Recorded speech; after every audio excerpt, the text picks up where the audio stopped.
உங்கள் அனைவருக்கும் சம்மேளனத்தின் சார்பில் எங்களுடைய மாலை வணக்கம் தெரிவித்துள்ளோம். கடந்த சில மாதங்களாக தமிழ் திரைப்பட தயாரிப்பாளர் சங்கத்திற்கும் தென்னிந்திய திரைப்பட தொழிலாளர் சம்மேளனத்திற்கும் நடைபெறுகின்ற சில கருத்து வேறுபாடுகளையோ அல்லது முரண்களையோ நீங்கள் அனைவரும் நன்கு அறிவீர்கள்.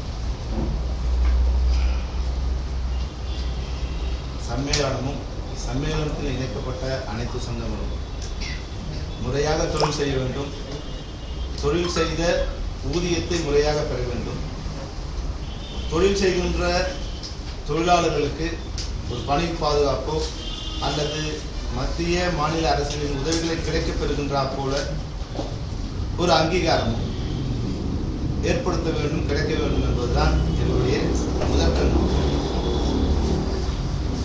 தயாரிப்பாளர்களை அழிப்பதோ அல்லது தயாரிப்பாளர்களை எதிர்த்து பணிபுரிவதோ, அவருக்கு எதிரான சங்கங்களை ஊக்குவிப்பதோ அல்லது தோற்றுவிப்பதோ எங்கள் நோக்கம் அல்ல. தமிழ் திரைப்பட தயாரிப்பாளர் சங்கத்திற்கு நாங்கள் பலமுறை எங்களுடைய கருத்தினை தெளிவாக எடுத்து தெரிவித்தோம். இன்னைக்கு காலையில் அவங்க பேசும்போது உண்மையை தவிர இது எல்லாத்தையும் பேசிட்டாங்க. ஒரு பத்திரிகை நண்பர் கேட்கும்போது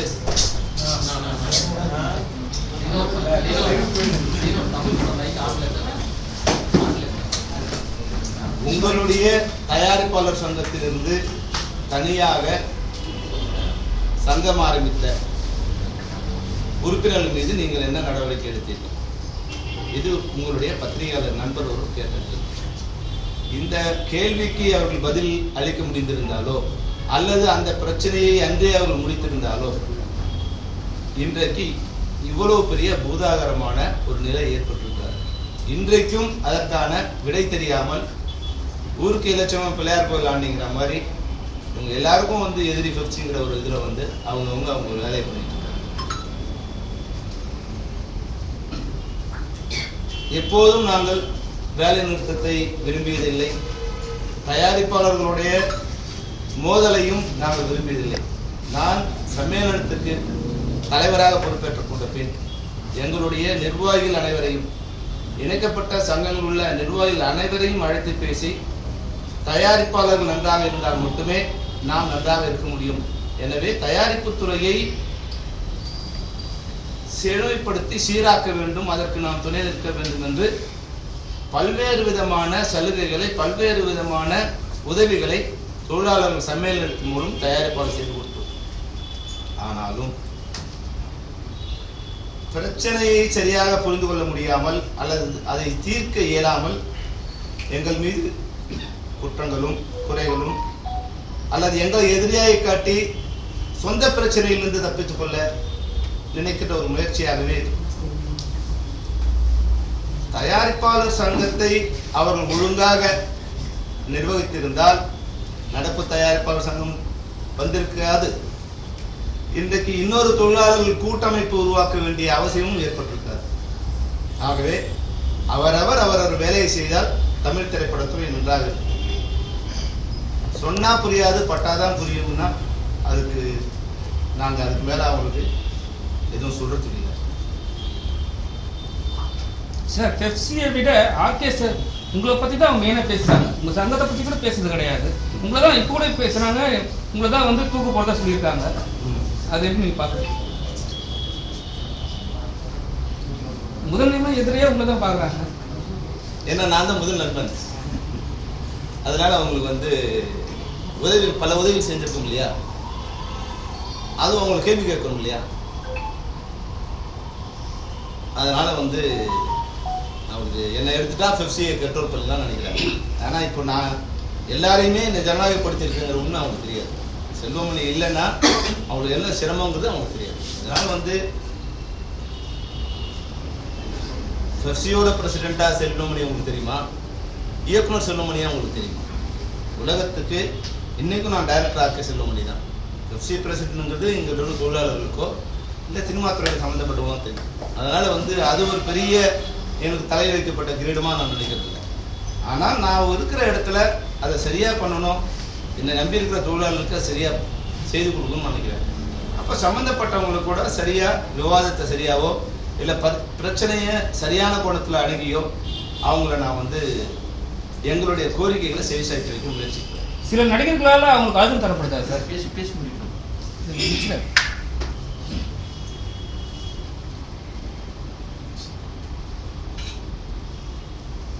நடிகர்கள் அவங்களுக்கு அழுத்தம் கொடுக்குற அளவுக்கு இல்லை,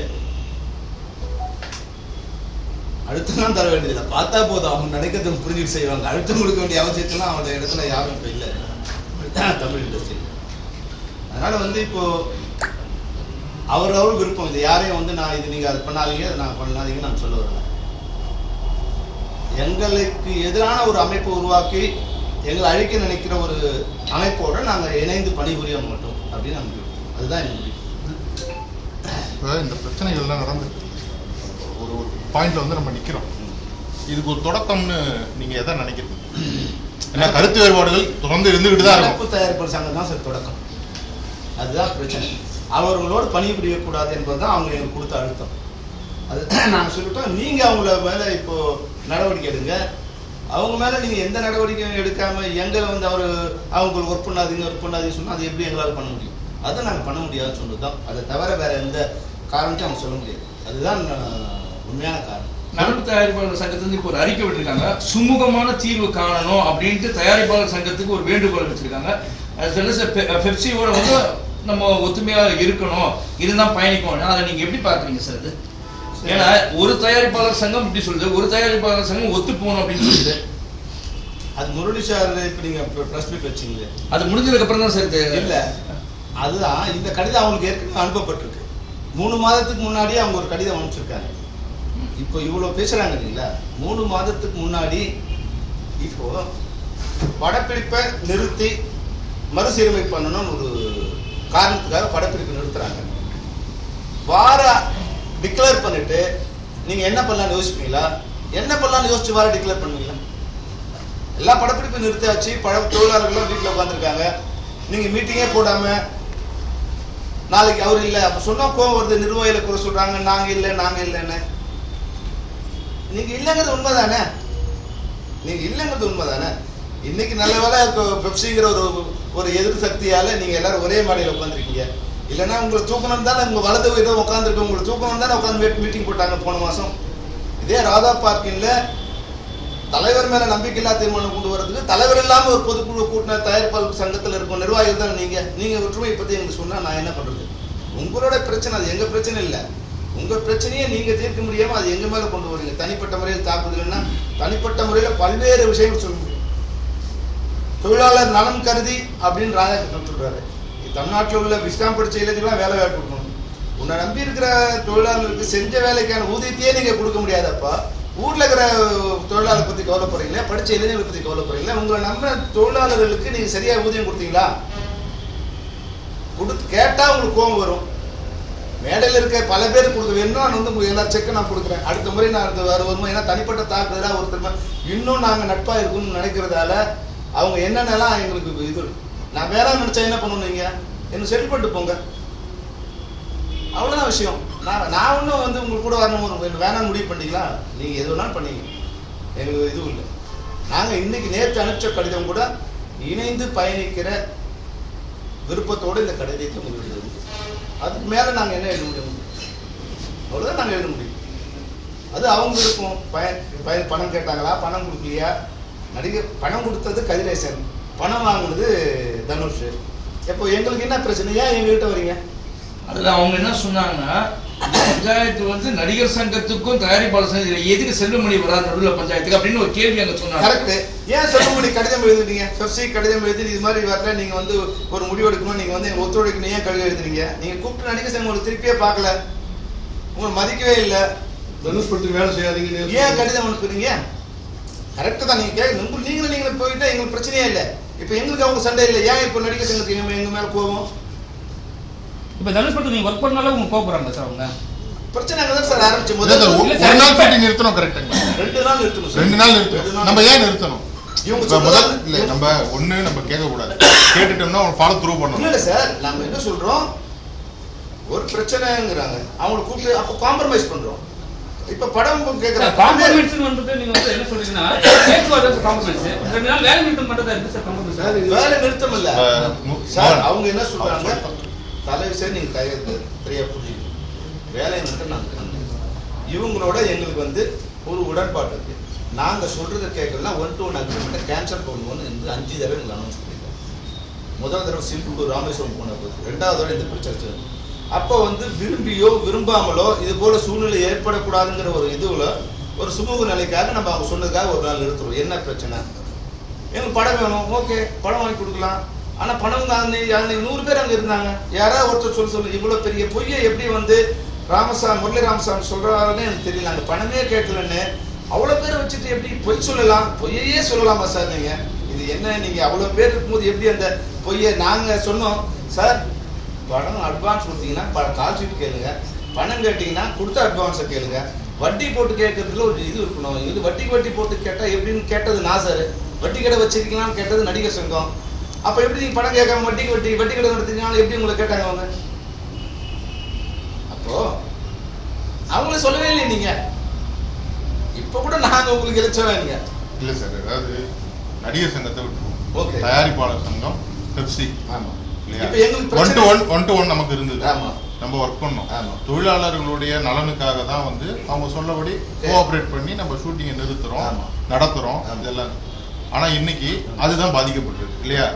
கிட்டத்தட்ட ஒரு 1000க்கும் மேற்பட்ட ஒரு உறுப்பினர் இருக்கக்கூடிய சங்கத்துல இருந்து வெளியே வந்து நடப்பு தயாரிப்பு சங்கத்துல அதை விட குறைவா இருக்காங்க. அந்த சங்கம் இப்ப நாளைக்கு ஷூட்டிங் போகணும், அவங்க வந்து பெப்சி கூட கிடையாதுன்னு சொல்லிட்டாங்கன்னா, பெப்சி தொழிலாளர்கள் இன்னைக்கு ஒரு வேலைக்கு போயிருக்காங்கல்ல, அதே எண்ணிக்கையில ஆர்கே செல்வமணி அண்ட் அந்த நிர்வாகம் இருக்கு இல்லையா, பெப்சியோடைய தலைமை நிர்வாகம், வேலை வாய்ப்பு கொடுக்க முடியுமா? அவங்களோட குடும்பத்திற்கு யார் பதில்? இதுதான் எல்லா தொழிலாளர்களுடைய கேள்வி. அந்த கேள்விக்கான பதில் மட்டும் சரியான கேள்வி. இப்ப அவங்க ஒத்துக்கிற நிபந்தனைக்கு அடுத்த இதுல இருக்குங்களா, எங்களுக்கு ஒரு கண்ணா இந்த கண்ணா அந்த கண்ணா கேட்கும்போது இதுதான் அந்த கேள்வியை யார் வைக்கிறாங்களோ அவங்களோட அங்க பயணிக்க முடியாதுங்கிற நிலைக்கு வந்துட்டோம். இப்ப இவங்க கூட மட்டும் அவங்க கூட ஒர்க் பண்ண நிறுத்தினீங்கன்னா இன்னைக்கு அவங்க படம் எல்லா படம் நிற்கும். அதுல ஒர்க் பண்ண தொழிலாளர்களுக்கு வேலை கிடைக்காம போயிடுமா? அது யார் பாதுகாக்கிறது? எங்களுடைய கோரிக்கை என்னன்னா, எங்களை நிர்பந்தம் செய்யாதீங்க. நீங்க நடப்பு தயாரிப்பாளர் சங்கமா உங்களோட சண்டையை நீங்க போட்டுங்க, நாங்க ஒர்க் பண்ணுவோம்.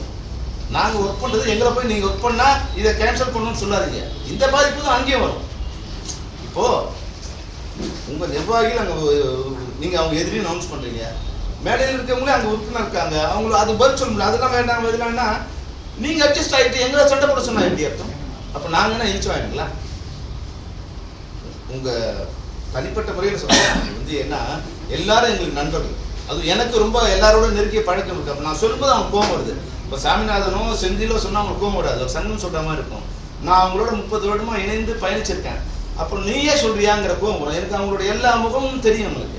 அப்போ சொல்லும்போது பழகின நானே சொல்லும்போது எனக்கு கொஞ்சம் கூச்சமாகவும் இருக்கு, எம்ப்ராசிங்காகவும் இருக்கு, வருத்தமாகவும் இருக்கு.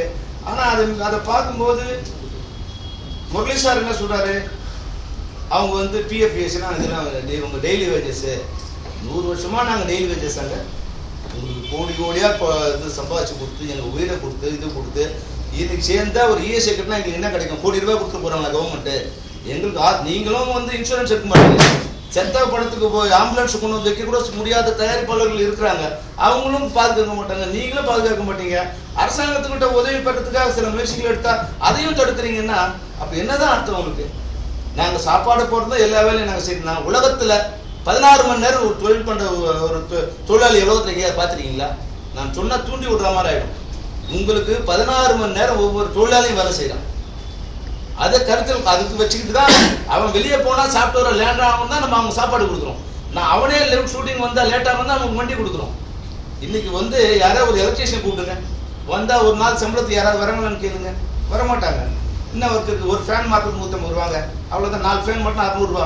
ஆனால் எங்ககிட்ட இருக்கிற எலக்ட்ரீஷியன் காலையில் வந்து அவன் 4 மணிக்கு இருந்துச்சு, 6 மணிக்கு வண்டி ஏறி உங்கள் ஷூட்டிங் வந்து நின்றுட்டு அவன் 6 மணிக்கு பேக்கப் பண்ண பிறகு அவன் எலக்ட்ரிக் சாமானம் ரவுண்ட் அப் பண்ணுறதுக்கு 7 மணி ஆகிட்டு மறுபடியும் 9 மணிக்கு வந்து அவன் ஆஃபீஸில் ட்ராப் பண்ணிவிட்டு அவன் வீட்டுக்கு 11 மணிக்கு போவான். அப்போ 11 மணிலேருந்து 5 மணி வரைக்கும் தான் அவனோட ஓய்வு நேரம். எவ்வளவு நேரம்? 6 மணி தான். அப்ப 18 மணி நேரம் பயணத்திலையும் பணியிலையும் அவனோட வேலை போயிட்டு இருக்கும்போது இது இவ்வளவு கேவலமா நீங்க சொன்னீங்கன்னா எவ்வளவு கோபம் வரும் எங்களுக்கு? எது உங்களோட நோக்கம்? தொழிலாளரை காப்பதா, தொழிலாளரை அழிப்பதா? எதுக்கு உங்களுக்கு ரெட்டை வேடம்? தொழிலாளரை காப்பதற்காக நாங்கள் ஊர்ல இருக்கிற தொழிலாளர்கள்லாம் காப்பதற்காக நாங்கள் சங்கத்தை ஆரம்பிக்கிறீங்க. உங்க கூட இருக்கிற தொழிலாளர்களுக்கு ஒரு இஎஸ்ஐ கிடைக்கிறதுக்கு ஒரு 4% பணம் கட்டுறதுக்கு உங்களுக்கு வலிக்குதுன்னா அப்புறம் எப்படி நீங்க வரவங்களை காப்பாற்ற போறீங்க? உங்க சங்க மெம்பர் என்ன காப்பாத்தினீங்க நீங்க? இப்போ அட்வான்ஸ் கட்ட சரிங்க சார், கதிரேசன் 1300 பேர்ல கதிரேசன் மட்டும் தான் அவங்க மெம்பரா? வேற யாருக்கு நீங்க அட்வான்ஸ் வாங்கி கொடுத்தீங்க? உங்ககிட்ட 100 தயாரிப்பாளர் இருக்காங்க, பக்கத்துல உட்காந்துருக்க தயாரிப்பாளர். நானும் அட்வான்ஸ் கொடுத்து கேட்டு 20 வருஷமாச்சு உங்கள்கிட்ட கம்ப்ளைண்ட் கொடுத்து ஒரு ரூபாயை வாங்கி கொடுக்க முடியல. நான் சொன்ன அட்வான்ஸை மட்டும் வாங்கி கொடுங்கன்னு சொல்லி கம்ப்ளைண்ட் கொடுத்தோம். இது வரைக்கும் உங்களால் வாங்கி கொடுக்க முடியல. அப்போ கதிரேசன் மட்டும் தான் அவங்க மெம்பரா? மற்றவங்க மற்ற அட்வான்ஸ் கொடுத்த தயாரிப்பாளர் செத்தே போன கேபாலில இருந்து இன்னைக்கு 6 பேருக்கு லெட்டர் கொடுத்துருக்காங்க. இன்னைக்கு நான் வந்து அவங்க நடிகர்கள் பேர் சொன்னா இல்ல இயக்குனர் பேர் சொன்னா தப்பாயிடும். அதை நீங்க வாங்கி கொடுக்க முடிஞ்சிருக்கா? அதுக்காக நீங்க என்ன முயற்சி எடுத்தீங்க? அது எதுவுமே எடுக்காம 1300 உறுப்பினர்கள் கதிரேசன் மட்டும் தான் உறுப்பினர். அவர் பணத்தை வாங்கிக்கணும், அவர் டேட்ஸ் வாங்கி கொடுத்த டேட்ஸ்லாம் கொடுக்காம டேட்ஸ் இருக்காங்கல்ல, ப்ரொடியூசர் தயாரிப்பாளர் டேட்ஸ் கொடுக்காம இருக்காங்கல்ல, அவங்களாம் வாங்கி கொடுத்தீங்களா? அது சீரியல் பண்ணீங்களா? அது எங்க சங்கத்தோட வேலை, உனக்கு என்ன அப்படின்னு கேட்டீங்கன்னா இது எங்க இது அமைப்போட வேலை, உங்களுக்கு என்ன திருப்பி நான் கேட்கிற மாதிரி. தயாரிப்பாளர்களோட சங்கம் முதல்ல உங்க வேலையெல்லாம் பண்ணி முடிச்சுட்டு நீங்க எங்களோட உலக தமிழ்நாட்டில் இருக்கிற தமிழர்கள் பற்றியோ இல்லை தமிழ்நாட்டில் இருக்கிற தொழிலாளர் பற்றி கவலைப்பட்டீங்கன்னா பரவாயில்ல. உங்களுக்கு நம்பி இருக்கிற தமிழ் தயாரிப்பாளருக்கு எந்த உதவியுமே செய்ய முடியாத இயலாத நிலையில் நீங்க இருக்கும்போது எங்களை காப்பாற்றணும்னு வந்துருக்கீங்களே, அதுதான் கூரை ஏறி கோழி பிடிக்க முடியாத வானம் ஏறி வைகுண்டம் போகிற கதையை நீங்க வந்து உங்க தயாரிப்பாளர்களை காப்பாற்ற முடியாம எங்க உறுப்பினர்களை காப்பாற்ற வேண்டிய அவசியத்தில் இப்போ நாங்கள் இல்லை. நாங்கள் வந்து 24 மணி நேரம் வேலை செய்வோம், 24 மணி நேரம் வேலை செய்வோம். அப்போ எங்கள் உறுப்பினரை காப்பாற்றக்கூடிய சக்தியும் ஒற்றுமையும் எங்களுக்கு இருக்குது. உங்ககிட்ட இல்லாதது எங்கிட்ட இருக்கிறது என்னன்னா ஒற்றுமை தான். 1000 பிரச்சனைகள் இருந்தாலும் நாங்கள் ஒரு மேடையில் உட்காந்துருப்போம், ஒரு மேடையில் பயணிப்போம். உங்ககிட்ட அது இல்லை. அதனால தான் இன்னைக்கு தமிழ் சினிமா இவ்வளோ சீரழிஞ்சு இருக்குது. நாங்கள் 7 பேர் தனித்தனியாக இருக்கோம் அப்படின்னா அன்னைக்கு சேம்பர் உங்க கூட ஒர்க் பண்ணக்கூடாதுன்னு கவுன்சிலுக்கு ட்ரஸ்டிக்கு சொல்லியிருந்தா அவங்க நிலைமை என்ன? அப்போ நீங்கள் வந்து சேம்பர்லேருந்து வந்தீங்க இல்லையா? அப்போ சேம்பர் வந்து உங்க கூட ஒர்க் பண்ணக்கூடாது ட்ரஸ்டிக்கு போட்டுருந்தா அன்னைக்கு ஒரு முடிவு வந்திருக்கும். அன்னைக்கு உங்களை அவங்க அனுசரிச்சுக்கிட்டாங்க. இன்னைக்கு உங்ககிட்ட போனவங்கள நீங்க அவங்க மேல எந்த நடவடிக்கை எடுக்கல. அதுல 300 பேர் இருக்காங்கன்னா 240 பேர் இவங்க மெம்பர் தான் இருக்கும். அப்ப அவங்க மேல நீங்க எந்த நடவடிக்கை எடுக்காத போது எங்களை எடுங்க அப்படிங்கிட்டு எங்க மேல என்ன குற்றச்சாட்டு சொன்னாங்க சொல்லுங்க சார். ஒரு குற்றச்சாட்டு ஒன்று வச்சாங்க சார். அந்த கலைச்செல்வி இருக்காங்க, அவங்க எழுதின கடிதத்துல நீங்க குறிப்பிட்ட ஒரு மேலிடத்து உத்தரவுன்னு சொல்லி சொன்னீங்க அப்படின்னு சொல்லி அவங்க சொன்னாங்க. இன்னைக்கு அவங்களை கேட்டபோது சொன்னது நாங்களா சொன்ன செல்வமணி தானே சொன்னார். அவர்கிட்ட நீங்க அதுதான் அவன் பொய்னா மேலிடத்து உத்தரவுன்னு கடிதம் எழுதுனது யாருங்க? இல்லையா? சொன்னோம் இல்ல. நாங்க பதில் கடிதத்துல அந்த மேலிடம் யாருங்க எங்களுக்கு தெரியாது. உங்களுக்கு ஒருவேளை நீங்க சொல்ற மேலிடம் உங்களுக்கு பயந்துட்டு என்கிட்ட சொன்னாங்களா?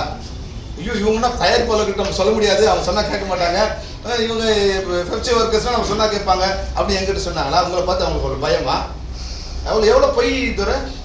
நீங்க மேலெடுத்தவன்னு சொன்னது உங்களோட கலைச்செல்வியை கொடுத்த கடிதம். எங்களுக்கு உண்மையாக அது மாதிரி எந்த மேலெடுத்த உத்தரவும் எங்களுக்கு இல்லை.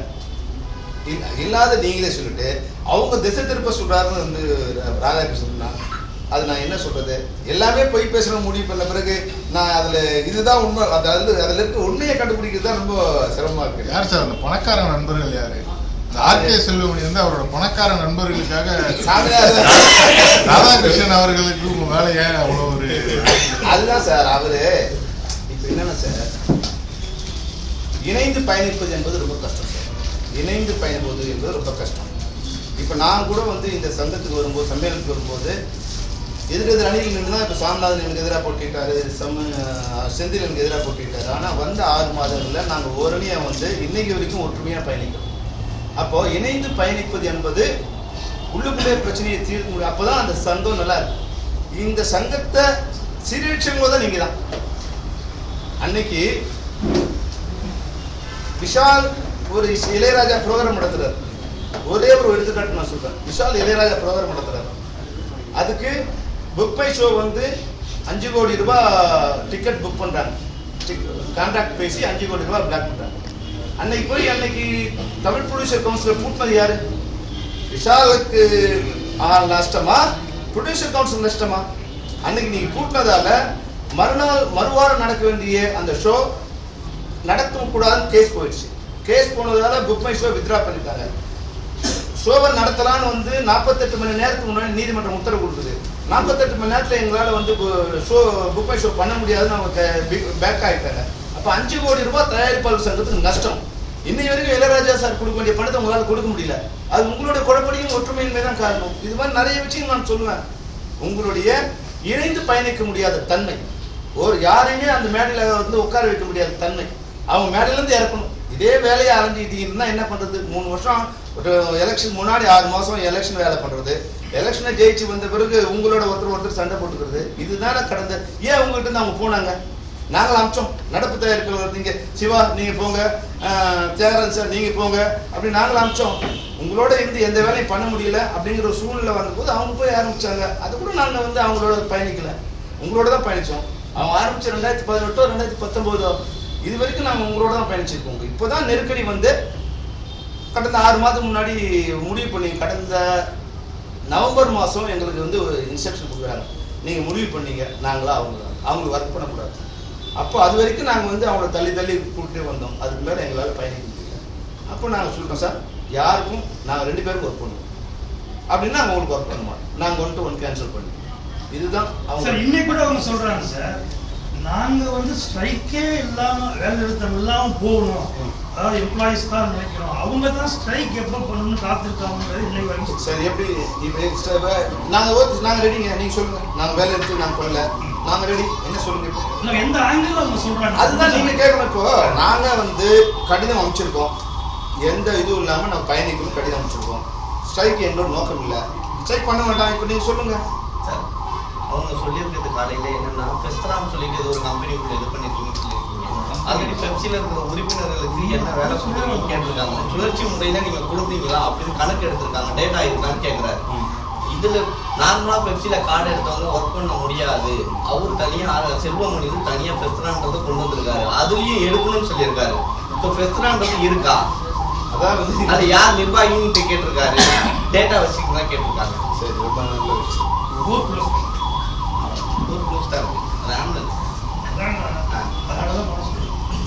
அதாவது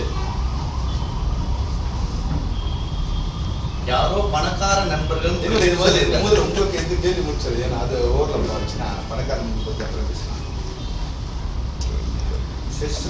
அப்படிங்கிறது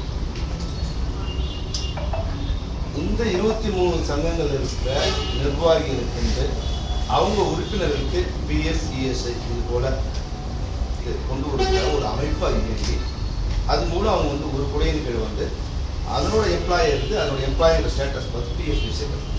இது ஒரு தனிப்பட்ட ஒரு யாருக்கும் சொந்தமானது இல்லை. ஆர்கே செல்வமணிக்கோ இப்போ பெப்சி ஆர்கே சொந்தமா, இல்லை செந்திலுக்கு சொந்தமா, இல்லை சாமிநாதன் சொந்தமா அப்படி கிடையாது. அவங்க யாரை தேர்ந்தெடுக்கிறாங்களோ அந்த உறுப்பினர்கள் யாரை தேர்ந்தெடுக்கிறாங்களோ அவங்களுக்கு சொந்தமானது. அப்போது அந்த நிர்வாகிகள் சேர்ந்து ஒரு அமைப்பாக இருந்து ஒரு குடையின் கீழே வேலை செய்யணும், ஒரு குடையின் கீழே ஒரு எம்ப்ளாயி இருக்கும், எம்ப்ளாயிக்கு ஸ்டேட்டஸ் வரும் அப்படிங்கிறது எங்களோட நோக்கம். ஃபெஸ்ட்ரான்றது உங்களால் வரவேற்கப்பட்டதா? அனைத்து எங்களுடைய ஜெனரல் பாடியில். ஏன்னா இப்போ பெப்சினா செல்வமணின்னு குறிப்பிட்டு சொல்கிறாங்க, ஃபெஸ்ட்ராக்கு யார் நிர்வாகின்னு அவங்களே கேட்டிருக்காங்க. கரெக்டு, அது எங்களை கேட்கலாமே, பத்திரிகை கொண்டு இவ்வளோ நாள் இருக்குல்ல. FEFSI employees skill and develop research association, FEFSI எம்ப்ளாயிஸோட ஸ்கில்லை டெவலப் பண்ணுறதுக்கு நாங்கள் வந்து இதுக்காக 10 தடவை டெல்லிக்கு போயிருக்கோம். ஸ்கில் டெவலப் பண்ணுறதுக்காக அந்த மினிஸ்டரோட பேசி எல்மரூன் டேஸ்ல சொல்லியிருக்காங்க. வந்துட்டு எல்மரூன் வந்து ஸ்கில் டெவலப்மெண்ட் லிங்க் பண்ணியிருக்காங்க. அதன் மூலம் வந்து எங்கள் உறுப்பினர்கள் ஸ்கில் டெவலப் பண்ணுறது, ரிசர்ச் பண்ணுறதுக்கு, அதாவதுனா கேமராமேன் இருக்கவங்க அந்த ரிசர்ச் பண்ணுறதுக்கு உண்டான ஃபெசிலிட்டிஸ் எல்லாம் ப்ரொவைட் பண்ணுறது ஒரு ஃபோரம். அது பெப்சி எம்ப்ளாயிஸோட ஃபோரம், தனிப்பட்ட ஆர்கே செல்வமணிக்கு ஃபோரம் இல்லை. ஆர்கே செல்வமணினா அது வேறு. பெஸ்ட்ராங்கிறது FEFSI employees skill development research association. அந்த அசோசியேஷனில் இந்த 23 சங்க நிர்வாகியும் அதனோட நிர்வாகி அவங்க தான் அது ஆஃபர். சார் இதில் ஒரு கிளாரிஃபிகேஷன் சார், இது அசோசியேஷனை தான் ரெஜிஸ்டர் பண்ணிருக்கீங்க அந்த ஃபெஸ்ட்ரான்றது. But association is it eligible for ESI and PF ஆக்டில் வருதா? இப்போ பண்ணியிருக்காங்க சார். ஏன்னா முதல்ல வந்து அசோசியேஷன்ஸை கொண்டாட முடியாத ஒரு இது என்னன்னா எம்ப்ளாயிஸ் அசோசியேஷன், ட்ரேட் யூனியனுக்கு தான் அதை பண்ண முடியாது. ட்ரேட் யூனியன் ஆல்ரெடி வந்து ஒரு கம்பெனியில் ஒர்க் பண்ணுற உறுப்பினர்களால் நிர்வகிப்படுது. அப்போ அவங்களோட கம்பெனியே அவங்க பிஎஃப்இஎஸ்ஐ கட்டிடும். இது வந்து ஒர்க் பண்ணுற எம்ப்ளாயிஸோட அசோசியேஷன். அப்போ அந்த எம்ப்ளாயிஸுக்கு பிஎஃப்இஎஸ்ஐ அந்த அசோசியேஷன் பிடிக்கலாம். அது எவ்வளோ சார் பணம் அதுக்கு 14% கட்டணும் சார். வருமானத்தை பொறுத்து. பெப்சிக்கு அதாவது சங்கத்துல சேர்றதுக்கு ஒரு பணம் கட்டுறாங்க, அதுக்கப்புறம் பெப்சில அதுக்கு தனியா ஒரு பணம் கட்டணும். அதுக்கு வந்து எம்ப்ளாயர் தான் கட்டணும் சார். எம்ப்ளாயர் தான் கட்டணும். தயாரிப்பாளர் அது பணம் கட்டணும். அதுதான் அவன் சொல்றான். 3.25% வந்து இஎஸ்ஐக்கு எம்ப்ளாயர் கட்டணும். 0.75% வந்து அது எம்ப்ளாயி கட்டணும். அது 4% இஎஸ்ஐக்கு.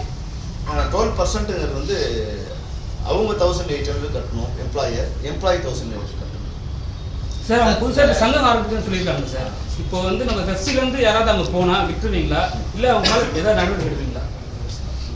இது வந்து அவங்க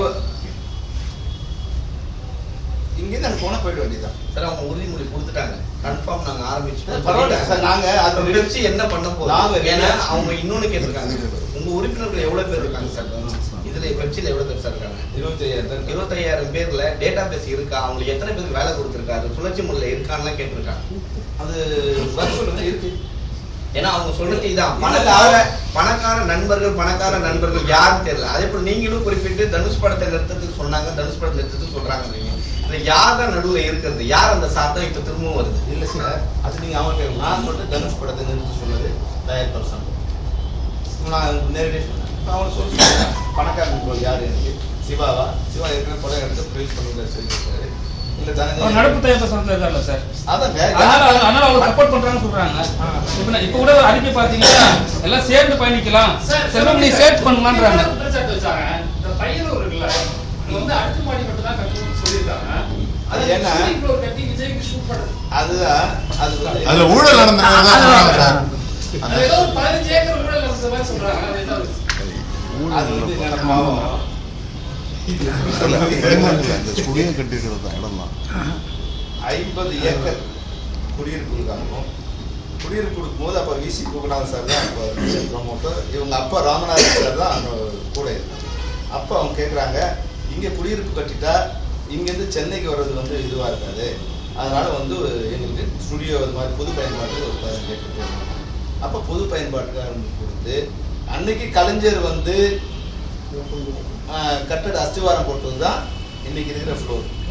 நாங்கள் இனி கட்டல, இது கட்டி 15 வருஷம் வச்சது அவங்க அப்பா இருக்கும்போது. ஏன்னா இன்னைக்கு நிர்வாகத்துக்கு யாருக்குமே அது தெரியாது, அவங்க நாங்கள் நிர்வாகத்திலே இல்லை.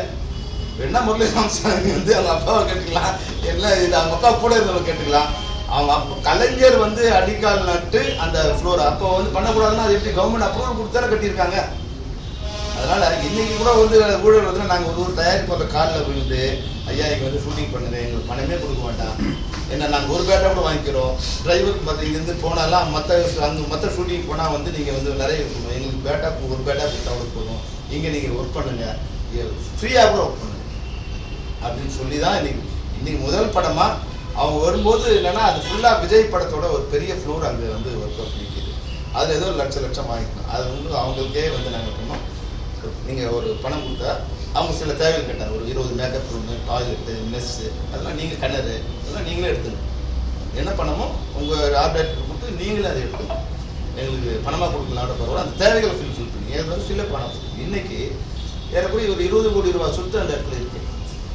ஊழல் பண்ணால் அது வந்து இருக்கிற 10 கோடி காலி பண்ணவங்க நீங்கள், உங்களுக்கு எந்த அருகதை இருக்குன்னு தெரியல. எங்கள் ஊழல் பண்ண சொத்து உங்களுக்கு எந்த அருகதையுமே இல்லை.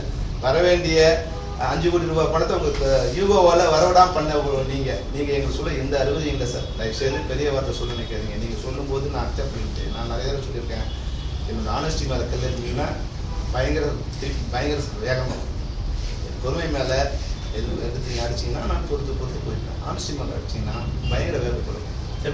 அந்த பணம் வந்து அந்த பணம் அங்கே ஷூட்டிங் நடத்த கொடுத்துருக்கோம் இல்லையா, அந்த பணம் யாரோட அக்கௌண்ட் கிரெடிட் ஆகுது சார்? பெப்சி அக்கௌண்ட் கிரெடிட் ஆகிட்டு எவ்வளோ அவங்களுக்கு வேணுமோ அதை பெப்சி ஆதாரத்துக்கு ரிவர்ஸ் பண்ணி அந்த இப்போது அது என்னென்ன தேவையோ அதை அவங்க பண்ணி கொடுத்துருவோம் அப்படின்னு நான் கொடுத்தோம். அதனால் அது வந்து எவ்ரி மந்த் பெப்சியோட ஜெனரல் போர்டில் அனௌன்ஸ் பண்ணி இவங்க வந்திருக்கு, இது அவங்க கொடுத்துருக்காங்க, இந்த ஒர்க் பண்ணியிருக்காங்க அப்படிங்கிற டீட்டெயில் எல்லாமே அக்கௌண்ட் எல்லாம் கடைசி யாரும் வாங்க முடியாது சார். இப்போ கடைசி கேள்வி, வெளிப்படைத்தன்மையா பெப்சி இருக்க வேண்டிய சூழல் உருவாயிருக்கு. ஆமாம் சார். ஏன்னா நான் என்ன ஏன் கேட்குறேன்னா, இது ஒரு சின்ன ஒரு பெரிய கொஞ்ச நேரத்துக்கு முன்னாடி சொன்னீங்க நிறைய காம்ப்ரமைஸ் பண்ணியிருக்கோம், 16 மணி நேரம் வேலை செய்கிறோம், நீங்கள் பல இடங்களில் தேவைகளை மீறி உங்களுக்கு நாங்கள் வேலை செஞ்சு கொடுத்துருக்கோம், பல நேரங்கள் நீங்கள் சொன்ன பல ஷூட்டிங்கை நிறுத்தியிருக்கோம், இதெல்லாம் நீங்கள் செய்திருக்க தேவையில்லை. ஆமாம் ஆமாம். அதை இருக்கக்கூடிய சட்டங்களையும் விதிமுறைகளையும் தளர்வு செய்து கொண்டு தான் பெப்சி இதெல்லாம் செஞ்சு அதை செஞ்சு கொடுத்ததுனால தான் இந்த நிலைமையில இருக்கீங்க. இல்ல எதிர்காலத்துல இந்த மாதிரியான பிரச்சனைகளை வெளிப்படையா பெப்சி சொல்லணும் அப்படின்னு நினைக்கிறேன். நிச்சயமா சார், நிச்சயமா 16 மணி நேரம் வேலைங்கிறது நாங்கள் கொண்டு வந்ததில்லை. சினிமா இருந்ததுல இருந்துச்சு. அவர் சொன்னதால சாப்பாடு நாங்கள் போடுறோம், வண்டி நாங்கள் கொடுக்குறோம். அப்படி இவங்க வந்து ஒரு வண்டி கொடுத்துருந்தா பரவாயில்ல, இவங்க வந்து ஒரு சாப்பாடு கொடுத்தா பரவாயில்ல. அது 100 வருஷமா அப்படிதான் இருக்கு. இப்போ இவங்க வந்த பிறகு இவங்க சின்ன ப்ரொடியூசர்னு சொன்னாங்கல்ல, இவங்க என்ன பண்ணாங்க? சின்ன ப்ரொடியூசருக்கு உங்க ப்ரொடியூசருக்கு நீங்க என்ன பண்ணீங்க? இன்னைக்கு 180 படம் ப்ரொடியூசர், சின்ன ப்ரொடியூசர் படம் எடுக்கிறாங்க. அந்த ப்ரொடியூசர்ஸுக்கு இவங்க 6 கோடி ரூபாய் கீழே படம் எடுக்கிற தயாரிப்பாளருக்கு பல்வேறு விதமான சலுகைகள் நான் கொடுத்துருக்கோம். அந்த ப்ரொடியூசர் சொல்லி அதை வாங்கி கூட உங்களுக்கு அந்த வார்த்தை சொன்னா கோவப்படும். அதில் வந்து இது வரைக்கும் வாங்கினது 40 படம் தான் வாங்கியிருக்காங்க. 180 படம் போன வருஷம் தயாரிச்சதுல 40 படத்துக்கு தான் சின்ன தயாரிப்பாளர் வந்து அந்த சலுகை அடைஞ்சிருக்காங்க. மீதி 140 தயாரிப்பாளர்களுக்கு அந்த சின்ன படத்தோட பலனே போய் சேரல. இதுதான் நீங்க பண்ற லட்சணம். நீங்க வந்து எங்களை குறை சொல்றீங்க. ஊழல்னு வந்து முரளி சார் நீங்க ஊழல் சொன்னீங்கன்னா, ராதாகிருஷ்ணன் சார் நீங்க ஊழல் சொன்னீங்கன்னா, அடுத்த நிமிஷம் நீங்க இருந்து நாங்கள் வெளியே சார் தயாரிப்பாளர்கள் நிறைய இருக்கு. இங்க 2-3 வந்துருச்சு. பாஸ்ராஜா சார், டிஆர் அதெல்லாம் இருக்கு. இப்போ பெப்சி யாருக்கு சப்போர்ட் பண்ணணும்? அவங்க சொல்லிட்டாங்க நாங்க எல்லா தயாரிப்பும் வேலை செய்வோம் சார். ஏன்னா இங்க இன்னொரு சங்கமும் இருக்கு, சிறுபட தயாரிப்பாளர் சங்கமும் வந்துருக்கு. அவங்கள 23 கிராஃப்ட் அவங்களும் வச்சிருக்கிறாங்க. நாங்க எதுனா பண்ணிட்டோம். நாங்க எல்லாருக்கும் ஒர்க் பண்ணுவோம். எங்களுக்கு போட்டியா, எங்களை அழிக்க நினைக்கிற, எங்களுக்கு வாழ்வாதாரத்தை பாதிக்கிற நினைக்கிற யாரோட நாங்க ஒர்க் பண்ணுவோம். சார் நீங்கள் வந்து போன மீட்டிங்கில் வந்து தமிழக முதல்வரை பார்த்து இது விஷயமா பேசணும்னு சொன்னீங்க சார். அந்த அப்பாயின்மெண்ட் கிடைச்சிச்சிங்களா உங்களுக்கு? நான் உங்களுக்கு சொன்ன பதில் சேகர், நீங்கள் அதை மறுபடியும் ரிப்பீட் பண்ணுறேன். பட்ஜெட் செஷன் முடிஞ்ச உடனே அப்பாயின்மெண்ட் கொடுக்குறேன்னு சொல்லியிருக்காங்க. பட்ஜெட் செஷன் முடிஞ்ச உடனே மீட் பண்ணுறதா சொல்லுங்கள். ஏற்கனவே உங்களுக்கு சொல்லியிருக்காங்க. ஏன்னா இது என்ன இது பெப்சி முடிச்சு ஒற்றுமையாக இருந்தால் கொஞ்சம் நல்லா இருக்குன்னு தான் சார், வேற ஒன்றும் இல்லை. 100% நீங்கள் தான் இப்போ நீங்கள் இருக்கீங்க. நீங்கள் சொல்லுங்கள் எங்கள் தவறு இது தவறு அவங்க சொன்னாங்க இல்லைங்களா, அந்த தவறில் என்ன எதுக்காக இப்போ வந்து அவங்க எங்கள் மேலே ஆக்ஷன் எடுக்கிறாங்க? என்ன அது என்ன காரணம் சொன்னாங்க சொல்லுங்கள் நீங்கள். இல்ல அவர் இன்னைக்கு என்ன சொல்றாங்கன்னா சார், இந்த ஃபெஸ்ட்ரா அமைப்பு புதுசா ஆரம்பிச்சிருக்கீங்க இல்லையா, ஃபெஸ்டிவல் எத்தனை தனித்தனி அமைப்புகள் இருக்கு, ஒவ்வொரு லீடர் இருக்காங்க. இது எல்லாத்தையும் உடைச்சு செல்லுமணி கண்ட்ரோல் கொண்டு வரதான் இந்த அண்ணன் தேவ் பண்றாரு அப்படிங்கிறது. அது அறவேற்கத்தனமான குற்றச்சாட்டு. நான் என்ன சொல்றதுங்க, செல்வமணி தனியால் கிடையாதுங்க. 23 சங்கத்தில் இருக்கிற நிர்வாகிகள் சேர்ந்து அந்த அதுல நிர்வாகம் பண்ணி அதை அமைப்பா கொண்டு வர முயற்சி பண்ணி அதை எடுத்துருக்காங்க. செல்வமணி யார் சார்? சார் பைலா பெப்சி நிர்வாகிகள், அது நிர்வாகிகள் ஒவ்வொரு சங்கத்தோட நிர்வாகிகள் அது 23 சங்கம். அப்போ ஆர்கே செல்வமணி தான் அதுக்கும் தலைவர், அதுக்கும் அதை தான் கேட்கணும். ஆமா அதான் சொல்றேன். இப்போ பெப்சி யார் பிரசிடென்ட், அடுத்த வருஷம் யார் பிரசிடென்ட், போன 10 ஆண்டு முன்னே யார் பிரசிடென்ட்? அதாவது ஆர்கே செல்வமணி தான் சொன்னிச்சுன்னா அது என்னோட வீடு எனக்கே சொந்தம் நான் சொல்லலாம். சொன்னதே அதான், பணக்கார நண்பர்களுக்கு ஆரம்பிச்ச ஃபெஸ்ட்ரா. இது எப்படி பணக்கார நண்பர்கள் ஆகும் சார்? நீங்க கூட வந்து நீங்க கொஞ்சம் காமெடி பண்ண சார். நீங்க அது இந்த ஃபெஸ்ட்ராங்கிற அமைப்பு வந்து எங்ககிட்ட 14% எக்ஸ்ட்ரா கலெக்ட் பண்ண போறாங்க, அதுக்கு நாங்கள் சம்மந்தம் தெரிவிக்கலைங்க. பணக்கார நண்பர்களுக்கு எல்லாம் ஏன் வாங்கி கொடுக்கணும்? இந்த 14%ங்கிறது எம்ப்ளாய்க்கு வந்து 100 வருஷமா மறுக்கப்பட்ட ஒரு உரிமை. அந்த உரிமையை ஒரு தடவை உங்களுக்கு ரெய்டு வராங்க. அப்போ எங்கிட்ட வந்து லெட்டர் கேட்குறீங்க, சார் எங்களுக்கு லெட்டர் கொடுங்க சார், நாங்கள்லாம் டெய்லி வேஜஸ் எங்களுக்கு பெர்மனன்ட் எம்ப்ளாயி இல்லைன்னு கொடுக்க சொல்றீங்க. அன்றைக்கி எல்லாரும் ஃபைன் 10 லட்சம் 20 லட்சம் ஃபைன் போட்டாங்க. அப்போ நாங்கள் ஒரு லெட்டர் கொடுக்குறோம், நாங்கள்லாம் தினசரி கூலிகள், இவங்ககிட்ட நிரந்தரமாக வேலை செய்யலை, அதனால இது. அப்போ லெட்டர் ஏன் வாங்குறீங்க? அது இவங்களை காப்பாற்றிக்க லெட்டர் வாங்குறீங்க. அது அயோக்கியத்தனம் இல்லையா? அப்போ நீங்களும் கொடுக்க மாட்டீங்க, கொடுக்கறதுக்கான ஒரு அமைப்பும் வரும், அதை இது பண்ணீங்க. அது ஒரு அறவேக்கட்டுத்தனமா என்னன்னே தெரியாம செல்வமணினா பெப்சி செல்வமணிதா, பயனூர் ஸ்டுடியோ செல்வமணிதா, இல்ல தமிழ்நாடு இப்போ ஆளுநர் முதலமைச்சர் சொந்தமா? ஆல்ரெடி வரைக்கும் அவருக்கு சொந்தம். அடுத்த ஆள போறவங்க யாரோ போன வாட்டி போன 10 வருஷங்களுக்கு ஏடிஎம்கேவுக்கு, இந்த வருஷம் அந்த 5 வருஷம் டிஎம்கேவுக்கு, அப்புறம் வந்து வரப்போறவங்களுக்கு அது ஆள போறாங்க. யாரும் பெப்சி கேட்டோ அவங்க தான் ஃபெஸ்ட்ராவுக்கு வருவாங்க. நீங்களே பிரசிடென்ட்ன்றாங்க. பெப்சிக்கு எலெக்ஷன் 3 இயர்ஸ் ஒரு எலெக்ஷன் வச்சு யாரு பிரசிடென்ட் செக்ரட்டரியா வராங்களோ அவங்க ஆட்டோமேட்டிக்கா அது கிளாரிட்டி தான் சார். ஃபர்ஸ்ட் மாதிரி நினைச்சுட்டாங்க. வாழ்க்கை ஃபுல்லா இவரே பிரசிடென்ட். சார் இந்த பிரச்சனைக்கு தீர்வு தான் இல்ல சார். இந்த பிரச்சனைக்கு தீர்வு தான். ஏன்னா எல்லாரும் எல்லா சங்கத்தும் வந்து பேச ஆரம்பிச்சிட்டாங்க. ஆனா வந்து இப்ப மெயினா என்ன சொல்றதுன்னா செல்வமணி இதுக்கு மெயினான காரணம் நீங்கன்னு சொல்றாங்க. என்னதான் தீர்வு சார்? நான் எல்லா தீர்வுக்கும் நான் தயார்னு கடிதம் கொடுத்துட்டேன். அன்னைக்கு பிரஸ் மீட்டே சொல்லிட்டேன், எதுக்கும் நான் தயார், எந்த காம்ப்ரமைஸ் தயார். 2 விஷயத்தை எங்களால் இனிமேல் பண்ண முடியாது. ஒன்று, நீங்கள் எல்லாருக்கும் ரெடி கொடுங்க, நீங்கள் பண்ண முடியாது, நீங்களே பார்த்துக்கிட்டேன். இன்னொன்று, நடப்பு அவங்களோட ஒர்க் பண்ணாதீங்க, இவங்களோட ஒர்க் பண்ணி எனக்கு கம்பல் பண்ணுறாங்க. மீதி எல்லாத்துக்கும் நாங்கள் வந்து இலங்கை புகத்தை. அப்ப அவங்க சங்கம் ஆரம்பிச்சாலும் பிரச்சனை இல்லை உங்களுக்கு. அது எப்படி சங்கம் ஆரம்பிச்சா ஏன் இல்ல சார், என்ன கேக்குறேன்னா இப்ப வந்து அவங்க என்ன சொல்றாங்க, நாங்க பண்ணிக்கிறோம் அப்படின்றாங்க. பண்ணீங்க நீங்க, நான் வானேன்னு சொல்லியே, நீங்க தாராளமா பண்ணீங்க, எங்களை விட்டுடுங்க. நீங்க எவ்வளவு நாள் தான் பயந்து அப்படிதான் முடியலன்னா போய் தொலைறோம். நாங்க வேற ஏதாவது ரோடு கடை வச்சு போச்சுக்கிறோம். உங்ககிட்ட கால் எவ்வளவு நாள் தான் முடிஞ்சு கிடக்குறது? எங்களுக்கு ஒரு சுயமரியாதை ஒன்று வரும் இல்லையா? ஒருத்தர் ஒழிச்சிட்டே இருந்தீங்கன்னா நீங்க பண்ணீங்க, எங்களை கேட்க எங்களை கூப்பிடாதீங்க, நீங்க பண்ணீங்க. ஊழியர்களும் இந்த ஃபெஸ்டிவல்லையும் ஊழியர்கள் அதே இதுவா இருக்காங்களா? ஆமா சார், சார் பெரும்பாலான தயாரிப்பாளர் சங்கம்ன்றது விட்டுங்க, பெரும்பாலான தயாரிப்பாளர்கள் வைக்கக்கூடிய குற்றச்சாட்டுனா சில நேரங்கள்ல படப்பிடிப்பு தளத்துல வந்து பெப்சியை சார்ந்தவர்கள் போயிட்டு பிரச்சனை பண்றாங்க அப்படின்றது பரவாயில்ல, அது உங்களுக்கும் தகவல் இருக்கும். அது நியாயமான விஷயம் இருக்கும், அநியாயமான விஷயம் வெளியில என்னன்றது இல்லை. பட் இப்படி ஒரு குற்றச்சாட்டு வந்து எப்பயுமே பெப்சி மேல இருக்கு. அதுக்கான முயற்சி நீங்க என்ன எடுத்திருக்கீங்க? அந்த மாதிரி நடக்கக்கூடாது. ஏன்னா தயாரிப்பாளர்கள் இனி பிரச்சனையா இருக்கலாம் சார். இன்னைக்கு முரளி ராமசாமி தலைமையில் இருக்கிறனால தயாரிப்பாளர் சங்கத்துக்கும் உங்களுக்கும் பிரச்சனை. பட் அவங்க தான் முதலாளிகள், நீங்க தொழிலாளிகள் நீங்களே சொல்லி இப்படியும் உங்களுக்குள்ள ஒரு ஒற்றுமை இருக்கும். அந்த சமயத்துல போயிட்டு ஒரு முதலாளி வீட்லயே போய் பிரச்சனை பண்ற மாதிரி ஆகுதுன்றது தான் ஒரு சில தயாரிப்பாளர் பர்சனலாவே கிட்ட சொல்லும்போது சொல்லி இது மாதிரிலாம் நடந்திருக்கு சார் அப்படின்னு. அது இவங்க தான் அவங்களால மற்ற நாள்லாம் கொடுத்துருப்பாங்க, ஒரு நாள் ஸ்டாப் பண்ணுவாங்க. அவங்க ஏதோ ஒரு சூழ்நிலை சொல்லும் போது ரொம்ப வருத்தமா இருக்கு. முடிச்சிடறேன் சார். எக்ஸாம் இந்த ஹார்ட் டிஸ்க் எல்லாம் எடுத்துட்டு போயிடுறாங்க அப்படின்னு கூட சொன்னாங்க சார்.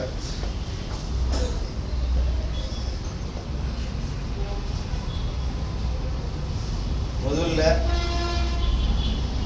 ஏன் ஒரு தொழிலாளி உங்ககிட்ட வராங்க? இது 10 வருடத்துக்கு முன்னாடி இருந்த ஒரு நிலைமை. அவங்க வேலை செஞ்ச சம்பளம் 3 நாள், 4 நாள், 5 நாள், 1 மாசம், 2 மாசம், 6 மாசம். இன்னைக்கு கதிரேசன் சாரே எவ்வளோ நாள் கொடுத்தாரு? 1 வருஷம் ஆச்சு. இன்னும் வந்து 2 வருஷமா இன்னும் வந்து வாடகை கொடுக்காம இருக்காரு. அப்போ ஒரு ஃப்ரஸ்ட்ரேஷன் வரும் அவங்களுக்கு. இப்போ ஏன் உங்ககிட்ட தகராறு பண்றதா எங்க வேலை? ஏன் தகராறு பண்றாங்க? அவங்க சம்பளம் வந்து எவ்வளவு சம்பளம்? அது மாதிரி வர்றவங்க அடிப்படை ஊழியராக இருக்காங்க. லைட் மேனாவோ, டிரைவராகவோ, சாப்பாடு போடுறவங்களோ, கழுவுறவங்களோ, கார்பெண்டராக இருப்பாங்க. அவங்க 1000 ரூபாய் சம்பளத்துக்கு உங்ககிட்ட 10 நாள் வந்தாங்கன்னா அதுக்கு 500 ரூபாய் பஸ்ஸுக்கு போயிடுச்சா? அப்போ அதை நீங்க கொடுக்காம அவனை வந்து சார் பசியில ஒருத்தங்கிட்ட இப்படி நீதி நியாயம் பேச முடியாது சார். நீங்க எல்லாம் வசதியாக வந்து எங்கேயோ வட்டிக்கு வாங்கியோ இல்லை கடன் வாங்கியோ நம்ம சாப்பிட்டு உட்காந்துருக்கோம். பசியில் இருக்கிற ஒரு தொழிலாளியை போயிட்டு நீங்க வந்து ஏதோ கோபமா பேசுனா அவன் பசி என்ன பண்ணுவான்? அவனுக்கு உரிய ஊதியத்தை கொடுத்தா அவன் முறையில்லாம எந்த இடத்துல வந்து ஒரு தகராறு பண்ணு சொல்லுங்க. இது கூட 10 வருஷத்துக்கு முன்னாடி சார். இப்போ நாங்க வந்த பிறகு ஒரு ஸ்ட்ரிக்ட் கண்டிஷன் சொல்லிட்டோம். ஸ்பாட்டுக்கு யாரும் போகக்கூடாது. எந்த பிரச்சனையா தான் ஷூட்டிங் நிறுத்தக்கூடாது. நீங்க பெப்சிக்கு இன்ஃபார்ம் பண்ணணும். பெப்சிக்கு தான் இன்ஃபார்ம் பண்ணணும். இன்ஃபார்ம் பண்ணி அதை நாங்க பேச்சு உங்க சம்பளத்தை நாங்க வாங்கிக்கிறோம். நீங்க எந்த ஷூட்டிங் ஸ்பாட்டு போகக்கூடாது. இது 5 வருஷம் ஆச்சு. இது பழைய கதை. இது வந்து சொல்லிட்டே இருப்பாங்க. சில இடங்கள்ல என்னன்னா சில ப்ரொடியூசர்ஸ் எதுலையுமே அமைப்பில் இருக்க மாட்டாங்க. அவங்க நீங்க தேடியே கண்டுபிடிக்க முடியாது. இப்போ ஒரு ஆஃபீஸ் இருந்து அதை வந்து முகவரி இருந்த தயாரிப்பாளர் இருந்த காலம் போயிட்டு ஒரு ஆன்லைன்ல உட்காந்துக்கிட்டோ இல்லை வந்து ஒரு ஹோட்டல்ல ரூம் போட்டு இருக்கும்போது அவங்க எல்லாம் படம் முடிச்சு எஸ்கேப் ஆயிடுறாங்க. அப்போ அவங்க எங்கேயாவது ஒரு இடத்துல பிடிக்கும் போது மறுபடியும் அவங்க பிடிக்க முடியாத ஒரு சூழ்நிலை வருது. அந்த நேரங்கள்ல அது மாதிரி இடங்கள்ல இது மாதிரி ஏதோ ரப்சர் நடந்திருக்கலாம். 99% நியாயமான தயாரிப்பாளர் இல்லை, ஜெனுவனா ரொட்டீன்ல படம் பண்ற தயாரிப்பு நிறைய பேரோட செக் எங்கிட்ட இருக்கு. பல கோடி ரூபாய் செக் எங்களுக்கு இருக்கு. எல்லாருக்குமே நாங்கள் சண்டை பண்ணலையே. அவங்க இருக்கவங்க இது வேணா நான் பேர் சொல்லக்கூடாதுன்னு நினைக்கிறேன். அதனால நாங்கள் அட்ஜஸ்ட் பண்ணி போறோம். ஒரு அளவுக்கு தான் பண்ண முடியும். செல்வமணி சார் தான் பேர் சொல்லிடுறாரு. தனுஷ் படத்தை தயாரிப்பாளர் சங்கம் நிறுத்த சொல்லிட்டாரு. அப்போ பேர் சொல்றது அது வந்து சங்கம். இது தனிப்பட்ட பேர் சொல்லணும். யார் யாரெல்லாம் கொடுக்கல, அது மேடையில் இருக்கும், யார் யாரெல்லாம் எங்களுக்கு பாக்கி இருக்கு, எவ்வளவு நாளா பாக்கி இருக்கு அப்படின்னு சொல்றது தனிப்பட்ட. அது வந்து சரியா இருக்காது. சங்கம் நீங்க அது நான் வந்து நீங்க கடிதம் கொடுத்துருக்கீங்க, இந்த படத்துக்கு ஒத்துழைப்பு கொடுக்க கூடாது கடிதம் கொடுத்துருக்கீங்க, புரியுதுங்களா? அப்போ நடிகர் சங்கத்துக்கும் உங்களுக்கு பிரச்சனை. ஏன் எங்களுக்கு கடிதம் அனுப்புறீங்க? நம்ம சிம்பு மீதும் விஷால் மீதும் ஒரு 2 இது ஒத்துழைக்க கூடாது, ஏன் எங்களுக்கு கடிதம் கொடுக்குறீங்க? உங்க பிரச்சனை நடிகர் சங்கம் தான் அனுப்பணும்.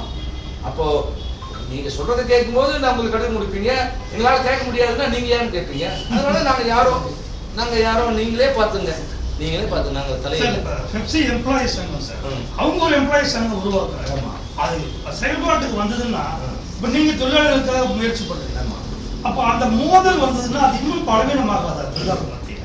ஆமா சார். அது எப்படி தயாரிப்பாளரே காப்பாற்றப்படி தொழிலாளர் அடிக்கிறது. இப்போ நான் கெட்டது இல்லாம அடுத்தவங்க சேர்த்து கிடைக்கணுங்கிற முயற்சி தயாரிப்பாளர்களை காப்பாற்ற முடியாது, நீங்க தொழிலாளர்கள் அழிக்கிறதுக்கான முயற்சி இது.